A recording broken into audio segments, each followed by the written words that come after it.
कोई भी देशवासी ऐसा नहीं होगा जिसके जहन में बॉर्डर फिल्म का एक सीन आज तक ना हो।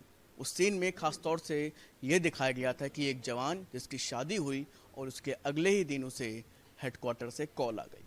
ठीक ऐसे उत्तर प्रदेश के एक लाल की कहानी थी जो कारगिल के युद्ध में शादी के अगले दिन ही जंग के लिए निकल पड़ा। हमारे साथ वही लाल परमवीर चक्र से सम्मानित योगेंद्र सिंह यादव जी हैं। बहुत बहुत स्वागत sir. Thank you so much. और मैं सभी प्रदेशवासी और देशवासियों को इस कारगिल की स्वर्णिम जीत की रजत जयंती पर शुभकामनाएं भी देता हूं, उनको बधाई भी देता हूं और उन परिवारों के चरणों में नतमस्तक होकर नमन करता हूं जिन्होंने अपने पति को, अपने पिता को, पुत्र को इस राष्ट्र पर कुर्बान किया है। बहुत हम बात करना चाहते हैं असल में कारगिल के युद्ध को लेकर के। बहुत ही चुनौतीपूर्ण युद्ध था और हम जानना चाहते हैं कि जो एक जिक्र होता है कि शादी के अगले दिन ही आपको वहाँ जाना पड़ा, थोड़ा उस बारे में पूरा बता दें। हाँ बिल्कुल, क्योंकि कारगिल का युद्ध एक चुनौतीपूर्ण युद्ध था और क्योंकि कोई भी जब हम काम करते हैं तो उसके लिए प्रिपरेशन चाहिए और एक युद्ध में तो कई महीनों का प्रिपरेशन चाहिए, लेकिन वो प्रिपरेशन का समय नहीं मिला। और ये हमारी भारतीय सेना की सबसे बड़ी खसूसियत है, खास बात है कि हमारी फौज 24/7 हर काम के लिए तैयार रहती है क्योंकि वो लगातार ट्रेनिंग करती है। हाँ, मुझे भी इस युद्ध का हिस्सा बनने का सौभाग्य मिला, लेकिन जब हिस्सा बनने का समय आया उस समय मैं शादी करने के लिए घर आया और शादी की ये वर्ष मई 1999 की बात है। 5 मई की मेरी शादी थी। 1 मई को मैं वापस छुट्टी आया था और 20 मई को जब मैं वापस लौटता हूँ तो जम्मू पहुँचने के बाद पता चलता है कि कारगिल का युद्ध छिड़ गया है। मेरी बटालियन जो कश्मीर वैली में थी 18 ग्रेनेडियर, उसको द्रास सेक्टर भेज दिया गया है। 13,000 से 18,000 फीट तक की ऊंची पहाड़ियाँ जो निर्जन थी, पथरीली थी, बर्फ ही बर्फ थी, ऑक्सीजन नहीं थी। ऐसी परिस्थितियों में युद्ध लड़ना जिसमें दुश्मन के पास 100% एडवांटेज था। दूर से बैठा हुआ व्यक्ति, ऊपर से बैठा हुआ व्यक्ति पत्थर भी मारेगा तो गोली से ज़्यादा की मार करेगा, लेकिन ऐसे दुर्गम क्षेत्रों पर वो युद्ध की जो जीत दर्ज हुई वो इस देश के नौजवानों, देश के जो सैनिक थे उनमें जोश, जुनून और जज्बा कूट कूट करके भरा था। क्योंकि ये राष्ट्र की, इस देश की धरती वीरों की, वीरांगनाओं की धरती है और इस धरती का कुछ ना कुछ तो हमारे अंदर लहू में भी तो वो है। जेनेटिक हमें जो ना वीरता मिली हुई है, जेनेटिक हमें फाइटिंग की पावर मिली हुई है, तो उसी पावर से युद्ध लड़ा। तो मुझे भी जब मैं पहुंचा तो पहले तोलोलिंग टॉप पे हमने युद्ध लड़ा। तोलोलिंग टॉप जो कारगिल वार मेमोरियल बना है उसके जस्ट पीछे वाली पहाड़ी वो तोलोलिंग टॉप है। उस पहाड़ी पर हमारी यूनिट ने, बटालियन ने 22 दिन तक युद्ध लड़ा था और 22 दिन के दौरान हमने 2 ऑफिसर, 2 जूनियर कमीशन ऑफिसर और 21 जवानों को खो करके 12 जून 1999 को उस पहाड़ी पर भारतीय सेना ने पहली सफलता के रूप में वो जीत दर्ज करी। और फिर हमें दूसरा टास्क मिला, टाइगर हिल। टाइगर हिल द्रास सेक्टर की सबसे ऊंची चोटी थी। क्योंकि एक जीत दर्ज हो गई है, अब भारतीय सेना की अलग अलग बटालियन ने अपने अपने क्षेत्र में अपने अपने ऑब्जेक्टिव पर जीत का झंडा फहराना शुरू कर दिया। तो अब नीचे वाली पहाड़ियां तमाम भारतीय सेना के कब्जे में थी, लेकिन हाइट्स अभी भी दुश्मन के पास थी। तो हाइट्स को अब उस हाइट्स को पकड़ना था। तो उसी में द्रास सेक्टर की सबसे ऊंची चोटी टाइगर हिल, जिसकी ऊंचाई 17,000 फीट, जो वर्ष भर बर्फ से ढके और ऑक्सीजन की और ज़्यादा कमी हो गई थी उस पहाड़ी पर। उस पहाड़ी को पुनः प्राप्त करने के लिए हमारी यूनिट के जो commanding officer colonel Kushal Chand Thakur, उन्होंने एक विशेष टीम का पुनर्गठन किया, जिसको सिविल में अगर हम जानते हैं तो कमांडो टीम, लेकिन उस फौजी भाषा में, यूनिट की भाषा में उसको घातक प्लेटून कहते हैं। उसमें ऐसे जवान होते जो फिजिकली, मेंटली और अलग अलग क्षेत्र में जो एक प्रशिक्षित हो, पारंगत हो, जिसको बोलते हैं ना, वो उसमें उसकी उच्च क्वालिटी हो। उसमें उस जवानों का चुनाव शुरू हुआ। लेकिन मैं नौजवानों से बताना चाहता हूँ यार, व्यक्ति की पहचान किसी ओहदे या रैंक से नहीं होती है। व्यक्ति की पहचान उसके कर्म, उसके कार्य से होती है। मैं कोई विशेष शक्ति लेकर के पैदा नहीं हुआ इस धरती पर। आप लोगों की तरह एक माँ के गर्भ से पैदा हुआ एक किसान और जवान का बेटा हूँ। वहां तक कोई पहचान नहीं थी। सब जब तक इतनी पहचान थी कि मैं 18 कैनेडियर ब्राउ company number 5 platoon number 1 section का नंबर 1 जवान हूँ, इतनी पहचान थी। लेकिन 22 दिन की लड़ाई के दौरान हम 15 जवानों की एक टीम, जिसका काम था फॉरवर्ड में लड़ रहे जवानों को रसद पहुंचाना, यानी राशन और अम्निशन पहुंचाना। सुबह 3:30 बजे 5:30 बजे सामान उठाते थे, रोड से 25 से 30 किलो वजन उठा करके रात को 2:30 बजे ऊपर पहुंचते थे। पूरा दिन दुश्मन की भारी गोलाबारी के पार करते हुए चले जाते। ये पता नहीं होता था कि एक कदम चलने के बाद हम जिंदा रहेंगे कि नहीं रहेंगे, लेकिन ये एक जोश और जुनून था, एक विश्वास था कि ऊपर जो मेरा साथी बैठा है वो मेरी बदौलत बैठा है। उसको अगर टाइम से राशन, अम्नेशन, इक्विपमेंट नहीं पहुंचेगा तो वो कैसे लड़ पाएगा। तो उस जुनून से 15 में से हम 3 जवान ऐसे थे जो 22 दिन तक बिना खाए, बिना सोए, बिना रुके, बिना थके लगातार चले। और उसी काम से हम तीनों जवानों की पहचान बनी कि तीनों जवान फिजिकली और मेंटली बहुत स्ट्रांग हैं।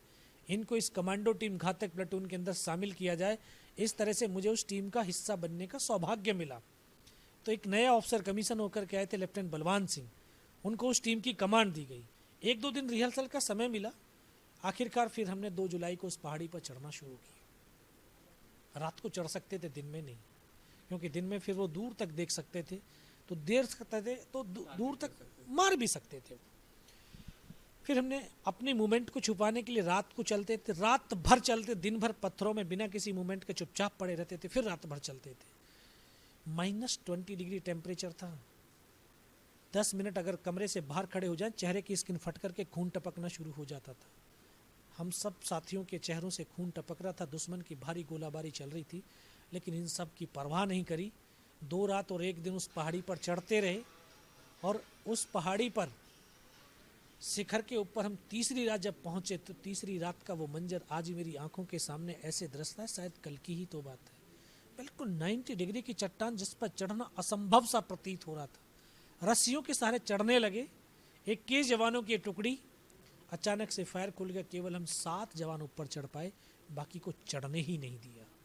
ऊपर चढ़े तो दुश्मन के बंकर, 7 जवानों ने आधाधुंध फायरिंग किया और उसमें बैठे तमाम पाकिस्तानी सैनिकों को पल भर के अंदर मौत के घाट उतारा। वहाँ से जो टाइगर हिल टॉप था 50-60 मीटर रहा होगा। टॉप पर तो उनकी एक कंपनी का डिप्लॉयमेंट, एक कंपनी यानी 150 पाकिस्तानी सैनिकों का डिप्लॉयमेंट। आधाधुंध फायरिंग शुरू हो गया, गोलियों की बौछारें हो रही थी, बम्बारमेंट की दबादब जो है बम्बारमेंट हो रहा था। लेकिन हम घबराए नहीं, लड़ते रहे। लड़ते लड़ते फिर एक ऐसी परिस्थिति आई कि एक कदम आगे रखते हैं तो हेड शूट है और एक कदम पीछे लगते हैं तो हेड शूट है। मरना निश्चित हो गया था।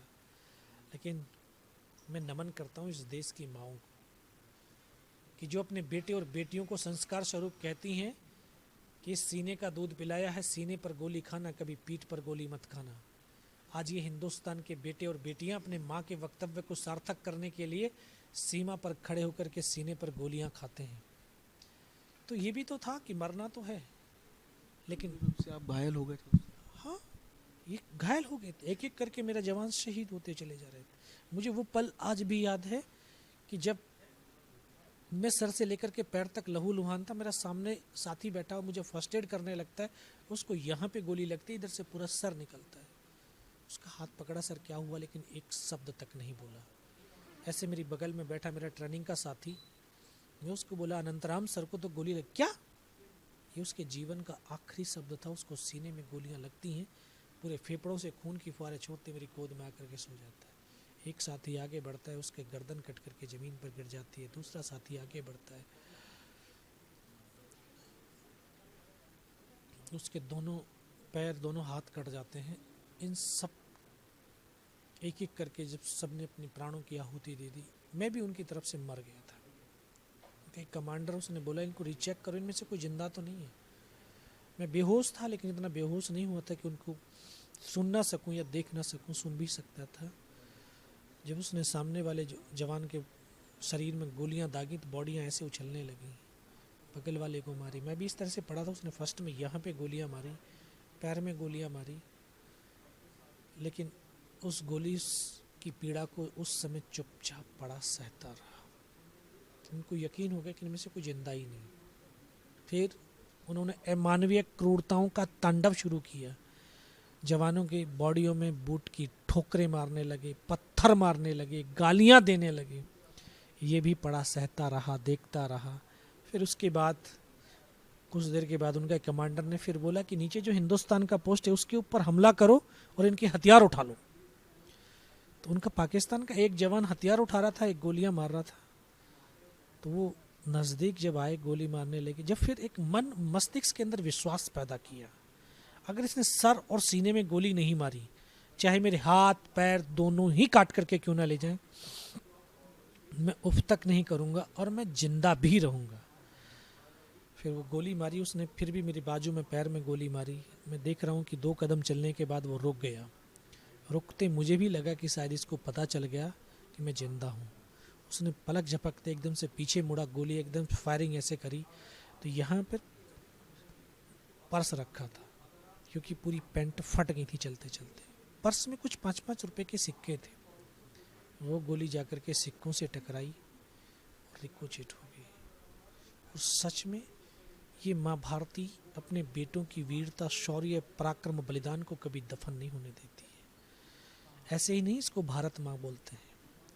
शायद वो गोलियां इकट्ठा ही इसलिए भारत माँ ने की होगी कि उसके बेटों ने जो शौर्य, वीरता, पराक्रम, बलिदान दिया है उसको दुनिया तक तो पहुंचाऊं कि जिंदगी और मृत्यु के बीच कितना बड़ा संघर्ष किस व्यक्ति ने किया था। लगा मुझे भी कि मैं तो मर गया हूं। पाकिस्तान का दूसरा जवान आया, उसने आकर के हथियार उठा करके जब वापस जा रहा था, शायद उसका पैर मेरे पैर से टकराया। तब मुझे एकदम से चेतना आई, मुझे लगा मैं तो जिंदा हूं। तब एक अंतर्मन से आवाज है कि योगेंद्र अभी तक नहीं मरा तो अब मरेगा भी नहीं। मेरे पास से एक हैंड ग्रेनेड बचा हुआ था, मैंने हैंड ग्रेनेड से उसके ऊपर हमला किया। उसका यहाँ से सिर उड़ा, वो एकदम से हमारे ऊपर जा गिरा। तो उस पाकिस्तान के जो जवान थे उनमें खलबली मची कि इनमें से कोई जिंदा है। कुछ बोले जिंदा नहीं, नीचे से रेनफोर्समेंट आ गई है। वही एक मौका था। दोनों हाथों से उसकी राइफल उठाने की कोशिश करी, लेकिन इस हाथ की तो पूरी हड्डी निकल के बाहर थी। एक हाथ से ऐसे राइफल उठाई, वहाँ से ऐसे पलटा खाया, फिर वहाँ से फायरिंग किया। 3-4 बंदों को उनके को मौत के घाट उतारा। फिर इसी हाथ से पलटा खाया, दूसरे पत्थर, तीसरे पत्थर। फिर उनको लगा, एहसास हुआ यार अकेला नहीं है, नीचे से दूसरी टुकड़ी ऊपर चढ़ाई है। पैर उखड़ के भाग खड़े हुए। मैं बेबस और लाचार था क्योंकि चल नहीं सकता था। पैर की पूरी मसल्स निकल गई थी, इस हाथ की पूरी हड्डी निकल गई। लेकिन फिर भी हताश निराश नहीं हुआ, खिसटता, रेंगता, फायर करता 4-5 मीटर तक आगे गया। 4-5 मीटर जाने के बाद देखता हूँ सामने तो लंगर चल रहा है, उनके लिविंग टेंट लगे हुए हैं, उनके वेपन के डिप्लॉयमेंट है। सब कुछ छोड़ करके भागते चले जा रहे थे। बहुत देर वहां पर पड़ा रहा, सोचता रहा। फिर मन मस्तिष्क के अंदर फिर जुनून छाया, तुझे तो अपने साथियों तक जाना है और उनको बचाना है, अपने पोस्ट को बचाना है। फिर मैं धीरे धीरे खिसटता खिसटता फिर वापस 4-5 मीटर जहाँ मेरे साथी शहीद हो रखे थे वहाँ तक आया। फिर मन में आया, देख तेरी तरह कोई जिंदा होगा। आकर के देखा तो किसी का ये सर निकला हुआ बाहर था, किसी के पूरे फेफड़े निकले हुए बाहर। ये 19 साल का लड़का जिसकी 2 साल की सर्विस, जिसको ये पता नहीं इस पहाड़ी से हिंदुस्तान किधर है, पाकिस्तान किधर है, जाना है तो कहाँ जाना है। एक एक को गोद में रख कर के रोता रहा, बहुत देर रोया। और रोते रोते शायद मैं अपने आप से कनेक्ट हुआ हूँ, क्योंकि रोना भी एक थेरेपी है। जब अपने आप से की बात करता हूँ तो हम ये बॉडी या शरीर नहीं है, हम एक सोल, एक आत्मा है जो इस धरती पर इस सोल को, इस शरीर कुछ दिन के लिए काम करने के लिए दिया है। और आज हमारा जीवन इसलिए भारी है क्योंकि हम अपनी सोल से डिस्कनेक्टेड हैं, बाहर की दुनिया से कनेक्टेड हैं।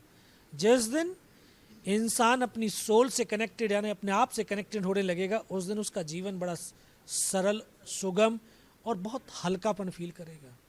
तो जैसे ही मैं शायद अपने आप से कनेक्ट हुआ तो अपने परमात्मा से कनेक्ट हुआ। तो जब परमात्मा से कनेक्ट हुआ तो सुदर्शन चक्रधारी से कनेक्ट हुआ और तुरंत आवाज आई, योगेंद्र बेटे इस नाले से नीचे की तरफ चला जा। 500 मीटर उस टाइगर हिल टॉप से लुढ़कता हुआ मैं नीचे आया। फिर अपने साथियों को इन्फॉर्म किया, पीछे बटालियन कमांडर को सूचना दी। बटालियन कमांडर ने बोले इस लड़के को जल्दी से मेरे पास पहुंचाओ। दिन के 1:30-2 बज रहा था। पहाड़ियों पर चढ़ना आसान है, उतरना बहुत मुश्किल है। जवान मुझे कंधे पे डाल करके पीछे की तरफ लाए, इतना लहू बह गया था कि दिखाई देना बिल्कुल बंद हो गया था। जब शाम हो गई थी, जब उनके पास पहुंचा तो बोला, बेटा मेरे को पहचानता है? मैं कहा नहीं सब, मुझे दिखाई कुछ नहीं दे रहा, आवाज़ सुनाई दे रही है। बोले तेरा मैं commanding officer colonel Kushal Chand Thakur, मैं जय हिंद साहब, बहुत तेज़ सर्दी लग रही है। उन्होंने अपने टेंट के अंदर लिटाए, 3-4 स्टॉप जलवाए, थोड़ी सी गर्मी महसूस हुई। फिर डॉक्टर आया, उसने थोड़ा सा ग्लूकोज पिलाया। फिर ऊपर की जितनी भी घटनाक्रम थी, जो भी इन्फॉर्मेशन थी, मैं अपनी बटालियन कमांडर को बताया। तो लास्ट में उन्होंने कहा, बेटा जवान की रिक्वायरमेंट क्या है? साफ अम्यूनिशन और फील्ड पट्टी के लिए। एक बटालियन कमांडर एक यूनिट का, बटालियन का पिता तुल्य होता है।